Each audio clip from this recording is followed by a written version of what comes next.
Hello and welcome back to the LA Times' Dodger Debate. I'm the Dodger beat writer Jack Harris, along with our columnist Dylan Hernandez, who has been in Asia for 2 weeks now, and clearly you seem not worn down at all by this whole experience, which would have been tedious and tiresome enough had it just been a normal week. It was not a normal week. Yesterday, as the Times first reported, Shohei Ohtani's interpreter, Ippei Mizuhara, was fired after, and I'm just going to read from our story here so that I get the details right, after lawyers for Ohtani claimed that Mizuhara had been engaged in a massive theft of Ohtani's funds to place bets with an allegedly illegal bookmaker who was the target of a federal investigation. Exactly the kind of story you want to open your season after a $1 billion offseason. Obviously, Dylan, this is a sort of complicated situation. It's one where there's a lot of unanswered questions. Shohei Ohtani did not talk to media members today about what happened. After the first game here in Korea, Ippei addressed the clubhouse, according to people around the team.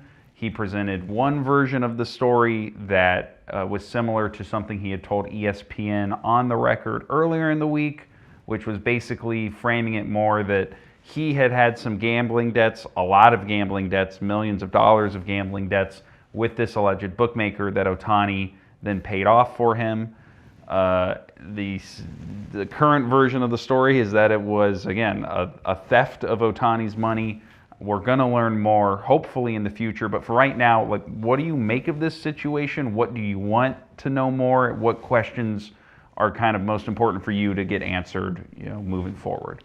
Yeah, we have no idea what happened. I mean, they can sit here and, they've been, right, today, right, you had a lot of people kind of talking on background, which, for the non-journalists, that means talking without attribution, but being very selective, in which questions they answered. And some of these people lie on the record, so in terms of like credibility, like who would ever? Who would ever? Yeah, I mean, so I'm not gonna write this crap, right? Like, I mean, I have no idea what happened, obviously they felt kind of strong enough and right in presenting a certain version of the story. I mean, they better be telling the truth, just because, I mean, federal investigators are in theory looking at this bookmaker, and if you lie at this stage, you're basically counting on the feds not like following through with this case, right? And, because, we saw with like Yasiel Puig, what got him in trouble wasn't the fact that he gambled with an illegal bookmaker, it was that he lied to them. And right now, Ohtani's obviously not talking. I wonder, is he going to try to like silence his way through this? I mean, how long can he, because today, basically in the clubhouse, yesterday, right, kind of, there was a PR guy standing in front of the locker. He's not talking. I just kind of ignored him. And yesterday, before this whole story played out, just after his debut, normal baseball questions here. Yeah, and he obliged. Today, there were two guys there, and, Lon Rosen, America's enabler, kind of warned me that, you guys aren't going to get to him or something. He was kind of laughing about that. And sure enough, they had two PR people positioned there. Ohtani, I made sure to be right there, right in front. But again, they kind of shielded him, guided him out into the dining room, so he's not talking about this, which again, I think right now, the big thing I think about Ohtani too, right, is that so far he's kind of led this scandal-free public life. And kind of for the first time now, maybe there's something there. I mean, maybe, right? I mean, I think everybody that we talked to today, again, was pushing this idea. He's a victim, right? He's a victim of this thing. Everybody seemed very sure of it, which to me struck me as a little bit weird. Like, how do you know, right? But I think that's kind of part of it, though, right? Is that he's the best player in baseball, not the best player in baseball, also by far the most popular player in baseball. No one wants to see, right, if you have a financial stake in the game, you don't want to see this guy go down.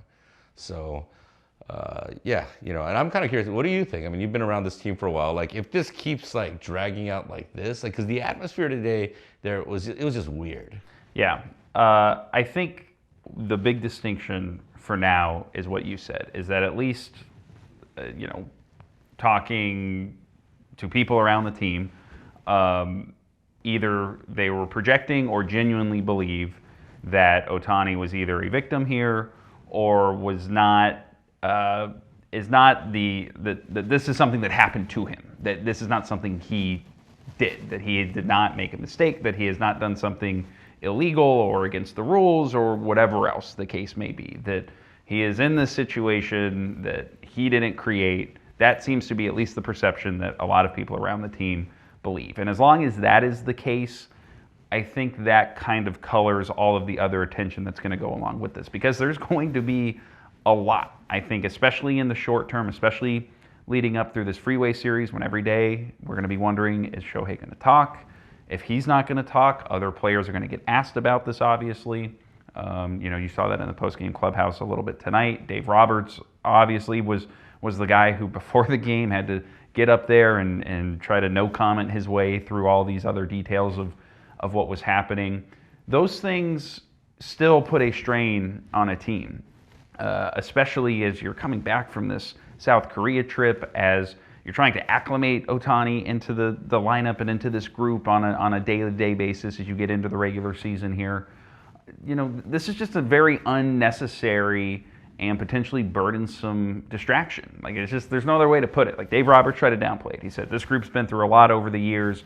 We can deal with off-the-field issues. He didn't think that this situation impacted their performance in tonight's second game, which was a pretty sloppy, kind of underwhelming game that, ended a rather underwhelming series, I think, for the Dodgers, that they might have gotten swept had it not been for Jake Cronenworth's broken glove.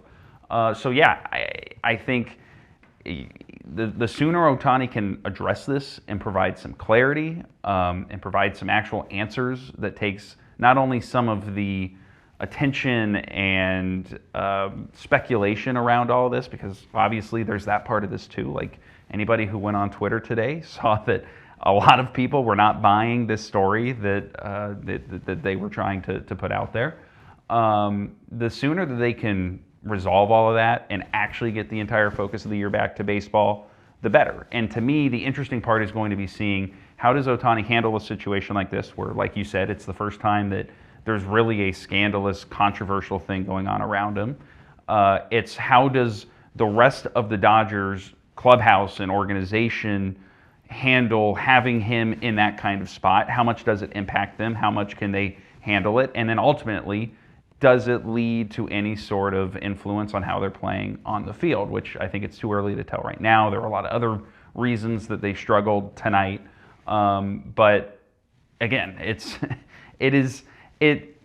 for this team to spend the offseason that they had, to spend $1 billion, to have all the buildup and excitement around Ohtani, around Yamamoto, around a group that was seen as potentially being one of the most talented that the Dodgers have ever had, to be in day 2 of the season, and you have this situation going on. We'll get into this more later, but you have Yamamoto, who suddenly seems to have a lot of questions about how well he's going to be able to transition, at least in the short term, to Major League Baseball. I think it leaves them going home on a pretty awkward note, honestly, and one that if they were hoping that this trip would be, a great curtain raiser for this new team and the star power that they brought and playing on a global stage and going back to Asia and all those different things, instead it's sending them back home and into the rest of the season in kind of an awkward place to me. You mentioned Yamamoto. I mean, do we think he's injured? How can he be that bad? He's just he's not fooling anybody right now. Well, he can't be that bad. Yeah, so... he's one of the... today, the guy that I saw out there today is one of the worst pitchers I've ever seen in the major leagues. This is a guy, and again, as Dave Roberts kind of put it, this is a command pitcher. He is not a guy who's going to blow people away with his fastball velocity. He's a guy who needs to command the four-seamer. He needs to use it to set up his other pitches, which by all accounts are pretty good. But if he's falling behind hitters, if he's not being able to hit the zone, if he's having to challenge guys with his fastball in the zone, you're going to see things like what happened tonight, which is, he's. I mean, but that was, I know, but it was like, he was just getting everything. It was like rockets, man. How many pitches did he get thrown in the first? 43 pitches in the first inning. It was so exceptionally terrible, right? Like, you would think that by accident, just by throwing the ball over the plate sometime. I mean, it's not like they were facing the 27 Yankees. When you look at the rest of the pitching staff, we've talked about this before. Tyler Glasnow also didn't look great, but was able to get through 5 innings and put the team in a position to win on opening day, and has, seems to be in a much better spot. Seems to be a guy that they're going to be able to rely on as being an ace, again, as long as he stays healthy. But after that, you have Yamamoto, and then it's 2 young pitchers right now, and Bobby Miller and Gavin Stone, who was named the 5th starter this week. It's James Paxton, who is definitely not any sort of guarantee to be either healthy or at a super high level of production this year. And then it's guys like Walker Buehler and Clayton Kershaw and crapshoot guys who are recovering from injuries right now who, will come back at different points of the year, but how good they're going to be when they come back. I mean, this gets to the point where this staff had to be built on 2 good pitchers at the top. And for Yamamoto to struggle the way he did through the spring, he had an 8.39 ERA. Opponents were hitting .350 against him in camp. There were pitch tipping issues that came up that within that first month was already causing him to have to change his delivery and all those things. It's just this is the opposite of what a seamless transition from Japan to the U.S. would look like. Now, I have a hard time making too long-term of assessments off that. It was one bad inning tonight that in his MLB debut kind of quickly spiraled out of control. But this is now a guy that, like, the narrative with him now is going into the rest of the year is like, can he do this, right? This is not. I just think something's got to be wrong there, man. Because this looked like Kershaw in the playoffs last year, and there was something wrong with him, right? I mean, I don't know. I mean, this was a guy like whatever. Now the velocity was okay, and the breaking pitches still had the kind of movement I think you would expect on him with my, admittedly untrained baseball eye, but yeah, the problem is that he would lose a splitter and hit Fernando Tatis up on the hand. And then, like, the first pitch of the night was just a fastball right down the middle that wasn't fooling Xander Bogaerts. And then he was spraying the ball all over the zone and walked Manny Machado and then gave up a triple to Jake Cronenworth. And like, that can't be happening. Like, you can't be missing the zone and then unable to miss bats in the zone. And those are things that, injured or not, like, if you can't miss bats and you can't command, like, those are things that if it's a mechanical problem, if it's just like a comfort problem with him, he said that he didn't feel very comfortable pitching out of the stretch, which, I mean, he gave up a single on the first pitch of the game, so that's what he did the whole inning. Like, for spending $325 million on a guy, particularly right now, by the way, when pitchers are suddenly, like, really good established MLB pitchers are going at bargain bin rates across the league, like, that's the other kind of subtext to all this. The Dodgers made this huge bet, no pun intended, on Yamamoto, and suddenly now it's looking like there's a lot of things they're going to have to try to fix with him to even get him to the point where he's going to look something like this, top of the rotation pitcher they're expecting to get. Yeah, I have a feeling that it's going to include a trip to the injured list. I don't know. I just can't. No, like, I mean, he's got to be. If he's not hurt, they're like, this is a problem. All right. But the other thing we talked about last time, defense. Mm-hmm. Mookie Betts. Surprisingly good. Gavin Lux was decent. He didn't throw a ball away, which is better. Your guy. See, I think this is getting spun. Matador Muncy. So is this what we have to do every show now? Is establish that Max Muncy is like not a good defender because, like, I mean, not a good defender doesn't begin to describe. That's like self-evident at this point, right? Like, for all the but it's such a big problem that, like, Hughes, like, really bad. Right now. Correct. Like, similar to, like, I mean, he is defensively at third base where Yamamoto is on the mound right now. Sure. Right. I think that's actually a pretty good comp. Yeah, and so, like, I mean, it's like at that, can you play this guy out there? I think this goes one of two ways. Last year, Max Muncy's defense the first week of the season was horrible. And on top of that, he was talking about how the grass was cut differently at Dodger Stadium and It was about balls hit to certain areas. I'm just having trouble. Like, this is a guy who, for all the things he's done in his career to kind of get to this point, is also, kind of can come up with reasons for why he struggles with different things, to put it politely. Now, after that, there were stretches where the defense wasn't a glaring issue every game of the year last year. There were times where it was fine, and then there were times where it would struggle again. And I think the Dodgers, whether this is the right move or not, are okay playing that game of if he's good most of the time and then bad sometimes, but is still okay with the bat, we can live with it. So that's why, I'm not anticipating them making some change there or making even late game defensive subs with him.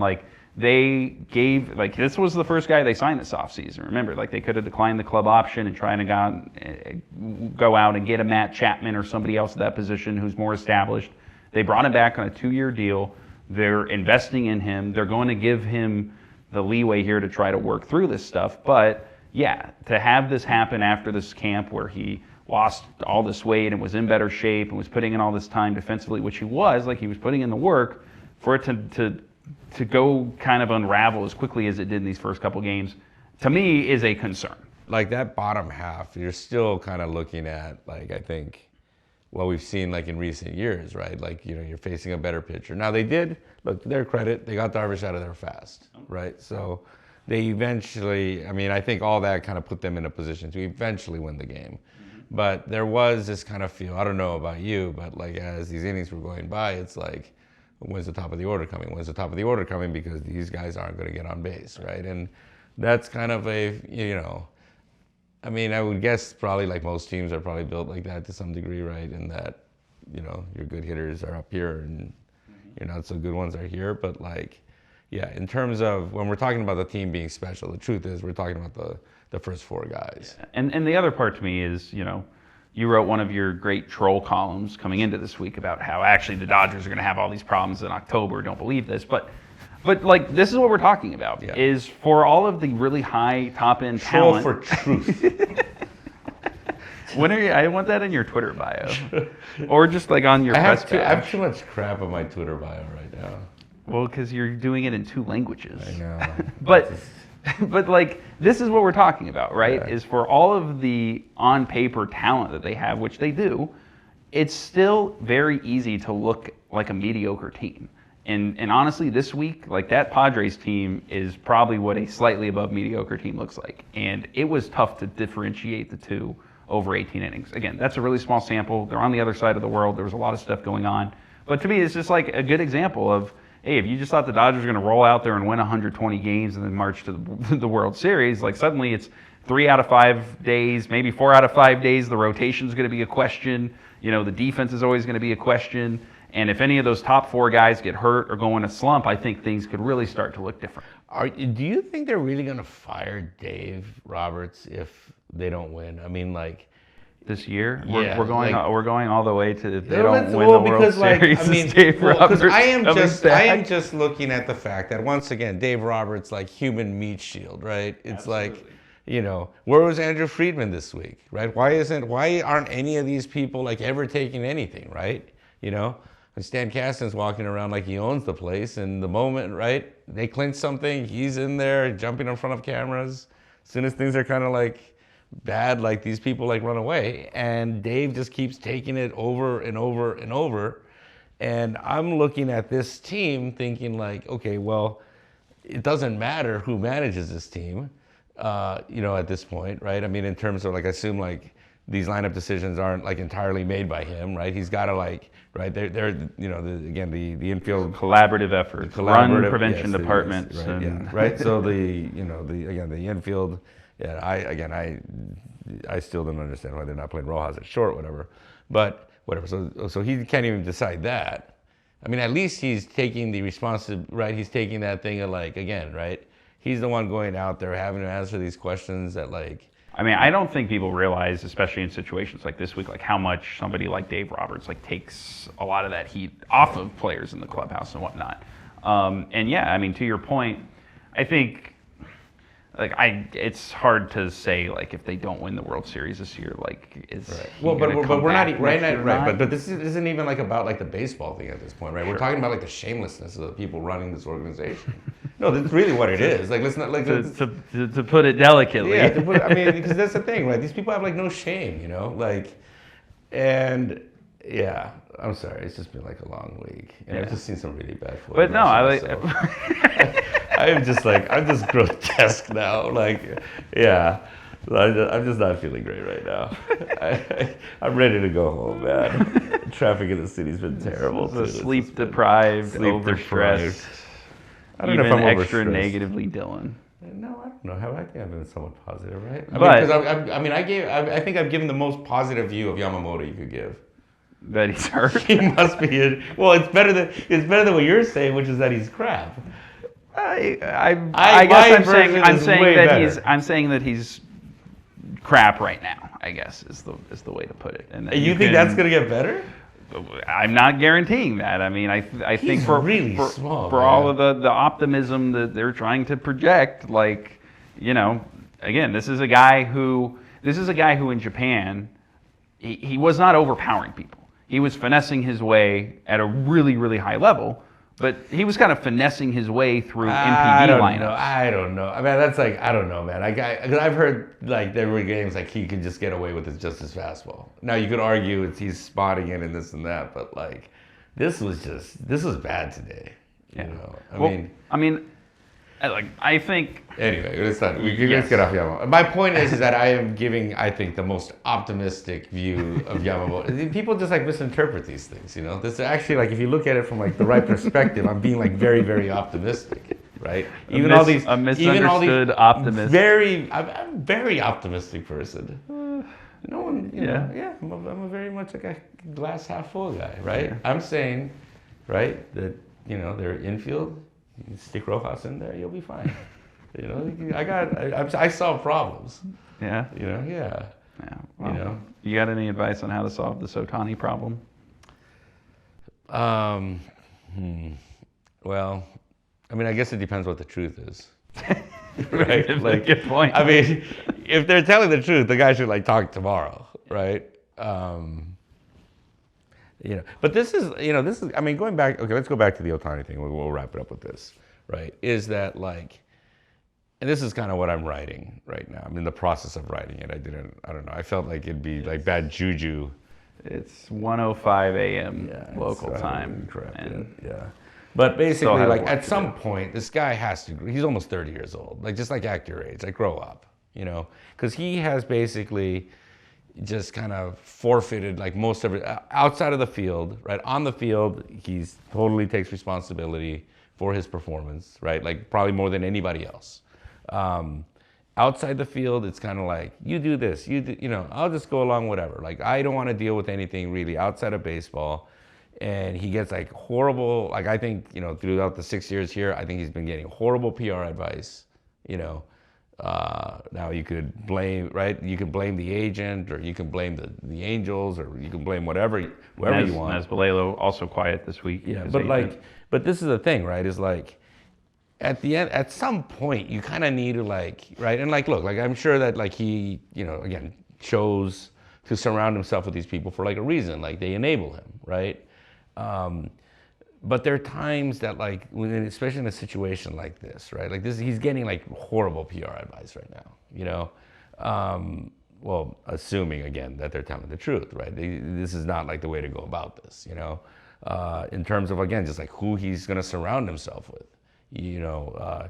You need to kind of start taking, you know, just kind of responsibility like as an adult, right? I mean, how did he even get in this situation in the first place, right? I mean, in Japan, basically, he never moved out of the dorms. He never spent any money, right? Because it was just baseball, baseball, baseball. Let the world around me take right? And he's gifted enough to get away doing that. And then so now he comes here, and it's like, well, I need somebody to basically like run my life for me. So I'm gonna have to hire this guy who's gonna be my voice in English. He's gonna be my driver. He's gonna be my grocery shopper. He's gonna do everything for me. And so again, let's even take like the theft scenario, right? That means that this guy had like right? You were so kind of like helpless to like live your own life that you like gave this guy like your bank information. Please just take care of it. I don't want to deal with this at all. You take care of it, you know? Again, in the situation where the other one, right, where, you know, supposedly like he's covering this guy's like debts. I mean, he didn't pay, right, according to this, he didn't, if that's true, he didn't pay $300,000. Like, we're talking about like millions of dollars here.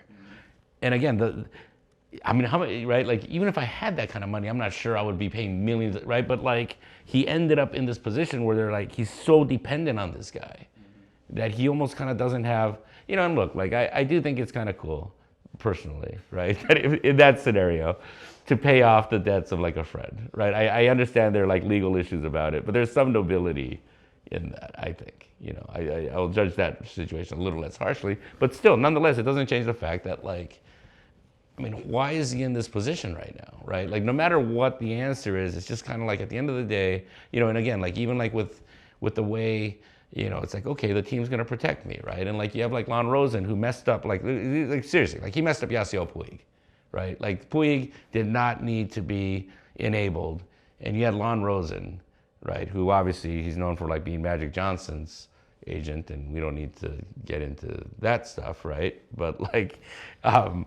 you know, right? And like they let Puig do whatever they want, and things went kind of bad there. And now I thought like with Ohtani, like, Kind of bad. Yeah, it went really bad. Yeah. Well, I thought with Ohtani, like, well, how bad could it go, right? I mean, this guy's not like self-destructive the way Puig is, and well, here we are now, right? So and that, to kind of wrap this up, like that is the thing that has struck me most about this week. They've invested $1 billion in these two guys, and for different reasons. 2 games into the season, we have reasons to seriously doubt either something they're doing on the field and off the field, and how it's going to impact the rest of the team, which is not a great place to be. I think after your first 2 games of the year, what should have been a much more kind of celebratory week over here in South Korea. Yeah, but you know what? The truth is, this happened at like what 3 a.m. No one was awake watching this crap, you know. And they're gonna play. Well, that's true. They're gonna play the Rockies, and you know all these bad teams. This is what they do. But see, even when they win, like a situation like this is kind of in the background. That when you do get to October, right. Well, like we've now seen like. It took 2 games to be like, oh yeah, against even semi-competent teams with their 2 best pitchers, they're definitely not unbeatable. No, it wasn't their 2 best pitchers. Well, as of right now, it is like the 2 most kind of. I think get worse. Than today. All right. Well, we'll be doing these periodically throughout the season. I think we're gonna maybe like once a homestand or something. People seem to like it. Like you even got some compliments in the comments. Someone's like, "I hate Dylan, but he's funny, and informative." I am funny and informative. Why do people hate me? Is it because I'm fat? Sure, the real reason. Yeah, like I don't know. I just think All right. Open your minds. Thank you guys for watching, and we'll talk to you when we're back stateside.